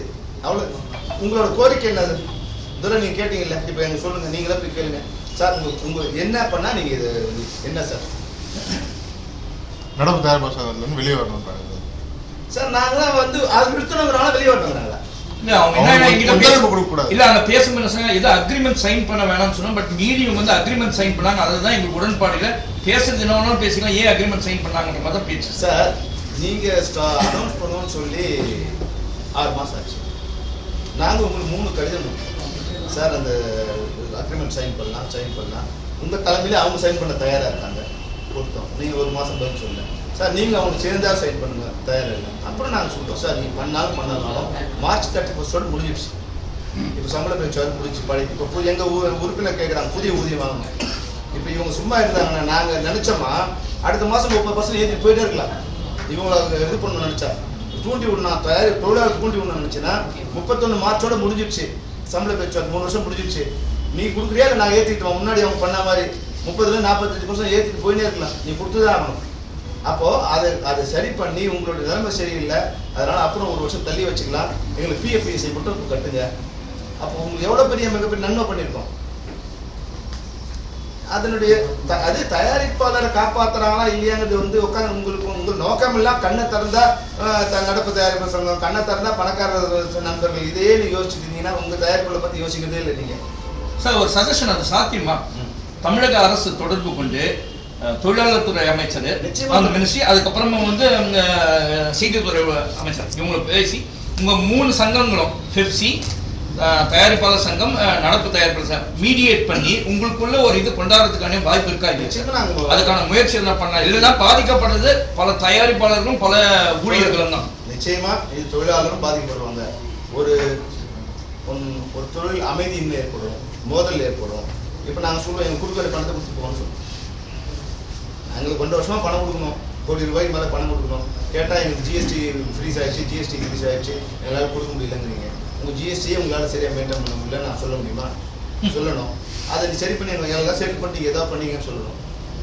இப்போ எங்கள் மெம்பரை நீ வந்து எங்களுக்குள்ள உடைக்க ட்ரை பண்ணுவேன், அவங்க போவான், இவங்க கீழே இருக்கிறது வந்து தொழில் அமைதி நம்ம அடிச்சுப்பாங்க. ஒரு அளவுக்கு தான் நாங்கள் வந்து இல்லை. அதையும் நானே ஒரு கேள்வியை இருப்பேன், உங்களுக்கு செல்வமணின்றவர் மேலே கோவமோ இல்லை சாமிநாதன் மேலே கோவமா இருந்தா நீங்க வந்து ஒரு சங்கம் ஆரம்பிக்க வேண்டிய அவசியமே கிடையாது. நீங்க டைரக்டா வந்து அவங்க பெப்சிலே பேசி ஒன்று அவங்களை ரிமூவ் பண்ணிட்டு வேற யாருன்னா கொண்டாடுறதுக்கு வழி இருக்கா என்னன்னு கேட்டா இல்லை, அது ஒரு சங்கம், அதை நாங்கள் போய் தலையிட முடியாதுன்னு சொல்லிட்டாங்க. உங்க பத்திரிகையாளருக்கு சார்பாகவே அவங்க கேள்வி, நடப்பு தயாரிப்பு சங்கத்தை தவிர வேற என்ன அவங்க பிரச்சனைனா இந்த பிரச்சனைக்கு நாங்கள் தயார். அவ்வளோதான். பொய்யே சுற்றி பொய் சொல்லிட்டே இருக்க மாட்டான். இன்னைக்கு பேசின எல்லாமே வந்து ஒரு முகமூடி போட்டே பேசுறாங்க. முல்லை சார் திக்கி பேசுறாரு பாவம். அவர் வந்து என்ன சொல்றது, செல்வமணி இவ்வளவு இருந்தாரு, அதனால பண்ணாரு, ஆனா இது மாதிரி பண்ணிட்டாரு அப்படின்னு சொல்றாரு. ராதாகிருஷ்ணன் இவர் என்ன சொல்றாருன்னா அவர் அர்த்தம் சொல்றாரு. தமிழ் தான் பேசுறாரு முரளி சார் சொல்றதுக்கு ராதாகிருஷ்ணன் அவர் ஒரு அர்த்தம் சொல்றாரு. அவரோட ஒரு ஆசை அது. முரளி சார் அதை அவாய்ட் பண்றாரு. அந்த பிரச்சனை நீங்க கேக்குறீங்க, நடப்பு தயாரிப்பாளர் இது என்ன, அந்த நிர்வாகம் என்னன்னா இங்க தலைவர் வந்து பண்றாருன்னு அவர் அது கூடமா சொல்றாரு. ஆனா ராதாகிருஷ்ணன் என்ன சொல்றாரு, அதுக்கு அர்த்தம் சொல்றாரு இல்லைங்களா? அது அவரோட ஆசை. இதை கொஞ்சம் இதுக்கு காம்ப்ரமைஸா போனவங்க இவரோட ஆசை, அவ்வளவுதான். அதனால அவங்களுடைய அதுக்கு மேல நான் வந்து அவங்க தனிப்பட்ட முறையில் விமர்சனம் பண்ற மாதிரி ஆயிடும். அவங்க எனக்கு நண்பர்கள் தான் சொல்றேன். என்னை பொறுத்த வரைக்கும் அவங்க எல்லாரும் கலைஞர் 100ஆண்டு விழா பண்ணிச்சு, அவங்க பண்ணாங்க சார். நாங்க அதுலயே நிறைய பேருக்கு சம்பளம் வரலன்னு சொல்லி நான் சொன்னேன். அது வந்து பெரிய அதுக்கே ஒன்றுநேறீங்க, அதுக்கு 2 பேரும் சேர்ந்துதான் அதுக்கு சம்பளம் வர. அது 1 வருஷம் முன்னாடி இல்லையா? அப்பெல்லாம் வந்து இணக்கமா தான் இருந்தோம். அப்பெல்லாம் வந்து பூச்சிக்கிட்டு தான் இருந்தோம். அவங்க நான் ஒன்னா தான் படுத்துட்டு இருந்தோம். இப்போ வரும்போது என்னன்னா அந்த பணம் கேட்டதால ஒரு பிரச்சனை, பணம் வரல. அப்ப என்கிட்ட என்ன சொன்னாங்கன்னா ஜிஎஸ்டி எங்களுக்கு ஃப்ரீஸ் ஆயிடுச்சு, ஏதோ பிரச்சனை, அது பிளாக் பண்ணிட்டாங்க, அது வந்தவனே கொடுக்குறோம். சேனலில் பேச சொன்னாங்க. சேனல் சொன்னாங்க இல்லை சார் அவங்க ஜிஎஸ்டி கிளியர் பண்ணாதான் நம்ம பணம் கொடுக்க முடியும். இன்னும் 1.5 வருஷம் ஆச்சு. 1.5 வருஷம் ஆஃப் வந்துச்சுங்க. போன ஜனவரியில் அடுத்து 24 ஜனவரியில் 25 மார்ச் ஏப்ரல் வந்துருச்சு. இது வரைக்கும் அவங்களால ஜிஎஸ்டியை சரி பண்ண முடியல. நாங்களும் வெயிட் பண்ணி அதில் கொஞ்சம் மனக்கசப்பு இருக்கு. ஆனால் அது சரி பண்ணக்கூடிய மனக்கசப்பு. ஏன்னா அதோட பல கோடிகளை நாங்கள் பேலன்ஸ் வச்சுருக்கோம், எங்களுக்கு வராமல் இருந்திருக்கு. அதனால பணத்துக்கு அது ஒரு கேள்வி தவிர அதனால சண்டைங்கிறது எனக்கு தெரியல. சமீபத்தில் மேடையில் தானு சாரையும் உங்ககிட்ட கேட்டாங்க, என்னுடைய தம்பி தான் நீ பேசிக்கிட்டு கொடுத்துருக்கலாம்னு சொல்லியிருக்கேன். அதுக்கு அடுத்தது நீங்க சொன்னது நீங்க தான் எங்களை அடியாளா பாக்குறீங்கன்னு சொல்லிட்டு, ஆனால் இப்போ அவங்களும் தயாரிப்பாளர் சங்கம் சொல்லிட்டு அடியாளா தான் உங்களுக்கு சொல்றாங்க, நீங்க தான் அவங்க தாக்க போறாங்கன்னு சொல்ல வரீங்க. அடியாளா ஏன்னா அவங்க சைடு இருந்து இப்போ அவங்க ஒரு இது அடியாளா இருந்தது என்னன்னா, அப்படியே பரப்பலா இருக்கும். இப்போ ஃபெப்சி இருக்கும், தயாரிப்பாளர் சங்கம், அவங்க வந்து ஒரு படம் தனுஷ் படமே வச்சுக்கோங்க, ஏன்னா எல்லாம் தெரிஞ்ச கதைங்க, தனுஷ் படம் வச்சுக்கோங்க, அதோட ப்ரொடியூசர் அவங்க மெம்பர். அந்த படம் வந்து செட்டில் பண்ணிட்டு போனோன்னா என்ன சொல்லணும், உங்கள் மெம்பரை கூப்பிட்டு இந்த படம் முடிச்சுட்டு போங்க சொன்னால் எனக்கு பிரச்சனையே இல்லை. ஏன் எங்களை விட்டு நிறுத்த சொல்றீங்க? உங்கள் மெம்பர் தானே, உங்கள் மெம்பரை நீங்கள் உங்கள் மெம்பரையும் கூப்பிட மாட்டீங்க, உங்கள் மெம்பரை நடத்த பேச மாட்டீங்க, எங்ககிட்டே பேசணும். அதை நான் சொல்றேன், நீங்கள் சொல்றதுதான் ஆமாம். இப்போ கேட்டார் இல்லையா அவர், ஏங்க நீங்கள் வந்து அதெல்லாம் தரவுக்குலாம் ஒத்துக்கிட்டீங்கன்னு, அதுதான் இப்போ தப்பாக தெரியுது. அந்த நட்பு கருதி அது அந்த அதெல்லாம் முடியாதுன்னு இப்போ சொல்லியிருந்தா நல்லா இருந்திருக்குமோ, இல்லை இதே பிரச்சனை அப்பயே வந்துருக்குமோ. தயாரிப்பாளர் சங்கம் எதுக்காக அந்த படத்தை நிறுத்த சொல்றாங்க, உங்களை நிறுத்த சொல்றாங்களா, சம்பளம் இல்ல 1-to-1 கேன்சல் ஆயிடுங்கிறாங்க. நீங்க ஷூட்டிங் போனீங்கன்னா நம்ம ஒப்புக்கொண்ட ஒப்பந்தம் கேன்சல் ஆயிடுங்கிறாங்க. தனுஷால தான் இவ்வளவு பெரிய பிரச்சனைக்கு. தனுஷ் மட்டும் இல்ல சார், தனுஷ், சிம்பு, விஷால், இப்போ சூர்யா, அப்புறம் விஜய், இது மாதிரி லைனா வருது. அவங்க யாரையும் அவங்க வந்து இது வரைக்கும் ஒரு ப்ரொடியூசர் கூப்பிட்டு அவங்க பேசுறது இல்லை, ஒரே ஒரு ப்ரொடியூசர் கூப்பிட்டு அவங்க பேசுறது இல்லை. நேராக வந்து ஃபெப்சிக்கு சார் அந்த ஷூட்டிங் இருக்குங்க, அவங்க வந்து ஒரு கவர்மெண்ட் மாதிரி இல்லை வந்து ஜுடிஷியல் இது மாதிரி, நாங்கள் ஒரு போலீஸ் மாதிரி, ஓட மறுபடி மூணு ஒரு இப்படிதான் இருக்கு. அதனால வந்து என்னன்னா ஒரு கட்டத்தில் வந்து எங்களுக்கு எதிரி நிறைய ஆயிடுறாங்க. இப்போ நீங்கள் கேட்ட கேள்வி எங்களுக்கு மெம்பரே கேட்குறாங்க, என்ன சார் அவங்க பிரச்சனையை வந்து அந்த ப்ரொடியூசரே கூப்பிட்டு அவங்க பேசிக்கலாமா, ஏன் அவங்க பிரச்சனை நம்ம தலையிடணும், எல்லாரும் நமக்கு எதிரியாக வராங்க இல்லையா அப்படின்னு போது நாங்கள் சொல்லுவோம். முதல்ல நாகரிகமாக சொல்லுவோம், சார் நடிகர் சங்கத்தையும் உள்ளே வச்சுங்க, ஜேஎஸ்சி அவங்களும் வச்சு, இல்லை அவங்களாம் வேண்டாம் நம்மளே பேசிக்கலாம், ஏன்னா அவங்க கூப்பிட்டு வரலாங்கிறது அப்புறமா தான் எனக்கு தெரியுது. அவங்களும் இருந்தால் பிரச்சனை இல்லை இல்லையா, நடிகர் சங்கம் கொடுத்து இல்லை அவங்க போய் உங்கள் உறுப்பினர் அவங்களுக்கு பணம் தரல, இல்லை வந்து கால்ஷீட் தரல சொல்லலாம் இல்லையா, அது அவங்க அவாய்ட் பண்ணிட்டாங்க. அப்போ நம்ம 2 பேரும் சேர்ந்து பேசிக்கலாங்க. நம்ம 2 பேரும் சேர்ந்து பேசும்போது நடிகர் சங்கம் ஒரு தடவை எங்களை எடுத்து வந்து அனௌன்ஸ் பண்ணுறாங்க, இல்லை கண்டனம் தெரிவிக்கிறாங்க. அப்போ நீங்கள் என்ன சொல்லணும், இல்லை நாங்கள் தான் அனுப்பிச்சு சொல்லணும். அப்போ நீங்கள் அவங்க கவக்கமாக இருக்கீங்க.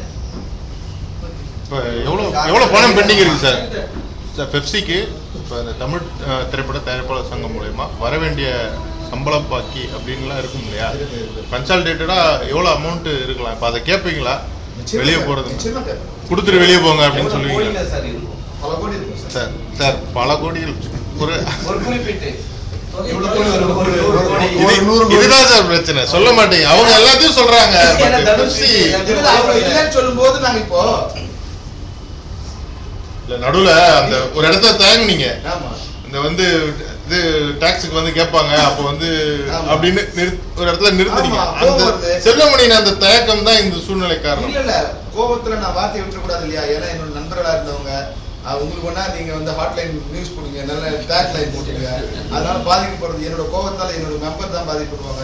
அவங்க கேட்கறதான் நாங்க சொல்றோம், நாங்க அது மீறி வரும்போது ஒரு பொய் சொல்லும் போது ஒரு இப்போ ஒரு உண்மையை பேசுறவங்ககிட்ட நம்ம விவாதம் பண்ணலாம், பொய் தான் பேசுவோங்கிறவங்ககிட்ட நான் என்ன பேசுறதுன்னு எனக்கு ரொம்ப கூச்சமா இருக்கு. என்ன இவ்வளவு பொய் பேசுறாங்களேன்னு எனக்கு வந்து வேதனையா இருக்கு. இப்போ முரளி சார் சொல்றாரு ஜிஎஸ்டி கேட்கறாங்க, அதனால வந்து ப்ரொடியூசர்லாம் பாதிக்கப்படுவாங்க, அதனால இருக்கும். ராதாகிருஷ்ணன் சொல்றாரு நாங்கள் உறுப்பினர் நன்மைக்காக நாங்கள் இவ்வளோ பண்ணியிருக்கோம், ஜிஎஸ்டி கட்டுறதுக்கே உங்களுக்கு மனசு இல்லை, அப்புறம் நீங்க நன்மை பண்ண போறீங்க, குரூப் பண்ணி சம்பளத்தை கொடுத்தா போதும், எங்களுக்கு பிரச்சனையே இல்லை. அரசு என்ன செய்யணும்னு நினைக்கிறீங்க? அரசு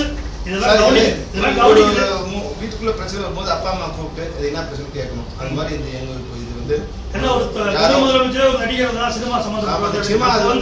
அவங்க என்ன செய்யணும் பார்வைக்கு இது போகுது. ஏன்னா பட்ஜெட் செஷன் நடக்கிறதால மொத்த கான்சன்ட்ரேஷன் அங்கே இருக்கிறதால இப்போ இது பிரச்சனையா வெளியே வராதுல. முன்னாடியா இருந்தால் எல்லாரும் அடிக்கடி மாதிரி ஆயிருந்திருக்கும், அதை நாங்கள் அப்படியே ஸ்மூத் பண்ணி எல்லாரையும் கண்ட்ரோல் பண்ணி வச்சிருக்கோம். அது நிலவு போகக்கூடாதுன்னு நினைக்கிறோம். அப்போ வந்து நாங்கள் இப்போ என்ன பண்ணுவோம், அந்த மாதிரி பண்ணுறதா எங்கள் செட்டில்மெண்ட் போகணும்னு சொல்லுவோம். செட்டில் பண்ணுங்க, அதில் பிரச்சனைகள் வரலாம். அன்னைக்கு பெஸ்ட்ராவுக்கு நீங்க அவங்க கிட்ட அக்ரிமெண்ட் அந்த இந்த மாதிரி ஒன்று வரப்போகுது இதுக்கு நீங்க கொடுங்கன்னு சொல்லி ஒரு பத்திரம் இல்லை அஜெண்டா அந்த மாதிரி ஏதாவது கொடுத்துருக்கீங்களா? ஏன்னா கொடுக்காம அவங்க வந்து பண்ண முடியாதுல்ல. இல்லை அவங்க இப்போ எப்படி கேட்குறாங்க, பெஸ்ட்ரா கொடுக்கவே இல்லை, அவங்களுக்கு எப்படி தெரியும்? அதான் சொல்றாங்க, அதுதான் வச்சிருக்காருன்னு சொல்றாங்க. அதுதான் கேள்வி பதில் வரதுக்குள்ளேயே நீ நம்மள கேட்ட பேசணும், அதுக்கப்புறம் நம்ம வெளில போய் பேசணும். இருப்பா முடிச்சுட்டோம், கேள்விக்கே பதில் வருங்க. இப்போ ஒரு குடும்பத்துல பிரச்சனை வரும்போது, தொழில் அமைதி வரும்போது, ஒரு லா அண்ட் ஆர்டர் ப்ராப்ளம் வரக்கூடிய வாய்ப்பு இருக்கும்போது அரசு வந்து இது தலையிடும், நிச்சயமா தலையிடும். அதுக்கு முன்னாடி நாங்களே வந்து அந்த எங்க தரப்புல அரசுக்கு வந்து ஒரு வேண்டுகோள் கொடுத்துருக்கோம். இப்போ இது வந்து இதுவே நாங்களே முடிக்கலாம்னு நினைச்சோம். இப்போ முடியாதுங்கிற சிரமம் இருந்துச்சு. இப்போ நிச்சயமா நாங்கள் ஒரு அவசர வேண்டுகோள் கொடுப்போம். இது மாதிரி வந்து ஒரு தொழில் அமைதி இல்லாமல் இருக்கும், ஒரு வந்து சட்ட ஒழுங்கு கட்டக்கூடிய வாய்ப்பு இருக்கு. நீங்க தலையிட்டு வந்து ஒரு சுமூக பிரச்சனை ஏற்பட்டு நிச்சயமா நாங்கள் அரசு நிச்சயமா எங்களோட வேண்டுகோள். ஏன்னா அது இப்போ இதுவாச்சுன்னா பாதிக்கப்படும் போது அது நிச்சயம் பிரச்சனை ஏற்படும். அன்னைக்கு பெப்சி படைப்பு வரும்போது இது மாதிரி தான் வந்து நீங்க ஏன் வரலன்ற கேள்வி கூட அப்போ வரலாம். ஆமா, அதனால வந்து நிச்சயமா இப்போ ஏன்னா நாங்க மற்ற நண்பர்கள் மூலம், மற்ற தயாரிப்பாளர்கள் மூலம், நடப்பு தயாரிப்பு மூலம், அப்போ அவங்க கூட வந்து சொன்னதில்லை. நீங்க வந்து அவங்க கிட்ட ரெக்வஸ்ட் பண்ணி சண்டை வேணான்னு போயிடுங்க, நாங்களும் சண்டை வேணான்னு போயிடுறோம், அது ஒத்து வந்தா பரவாயில்ல அப்படின்னா அதுக்கு அவங்க ஒத்து வரனால இல்லையான்னு தெரியல. இப்போ இல்லைன்னு முடிவு எடுத்துட்ட பிறகு இப்போ நிச்சயமா நாங்க அரசு இப்போ ஒரே கடைசியா அவர் வந்து ஒன்று சொன்னாரு, நீங்க அறிக்கை விட்டுருக்கா வேலை நிறுத்தம், இன்னொரு மெம்பருக்கு வந்து எப்படி தயார்படுத்துக்கு லெட்டர் வரலான்னு. நீங்க நாங்க வேணான்னு முடிவு பண்றீங்க, அப்போ மறுபடியும் எப்படி எங்களை வேலை செய்ய சொல்றீங்க? பெப்சி வேணான்னு முடிவு பண்றீங்க, மறுபடியும் எப்படி பெப்சி வேலை செய்ய சொல்றீங்க இல்லையா? நாங்க யார் வேணான்னு முடிவு பண்ணல. இப்போ உங்க சங்கம் எங்களை வேணாச்சும், உங்க சங்கத்துல உறுப்பினராக இருந்தா நீங்க வந்து எங்கள்கிட்ட ஒரு ரெக்வஸ்ட் கொடுங்க, சார் இப்போ படம் நடக்குது, எங்களுக்கு வந்து நாங்கள் பெப்சியோட வேலை செய்ய விருப்பப்படுறோம், உங்களுடைய நடைமுறை உள்ள அனைத்து விதிகளுக்கு ஏற்ப உங்களுடைய ஊதியத்தை வழங்க உறுதி செய்கிறோம்னா நாங்கள் நிச்சயமாக அவங்க வேலை ஒர்க்கை நிறுத்த மாட்டோம். அது போகும். இவங்க 7ஆம் தேதி வரைக்கும் நாங்கள் இப்போவும் நாங்கள் வந்து இது நடக்கக்கூடாதுன்னு நினைக்கிறோம். 7ஆம் தேதி வரைக்கும் பொறுமை காப்போம்.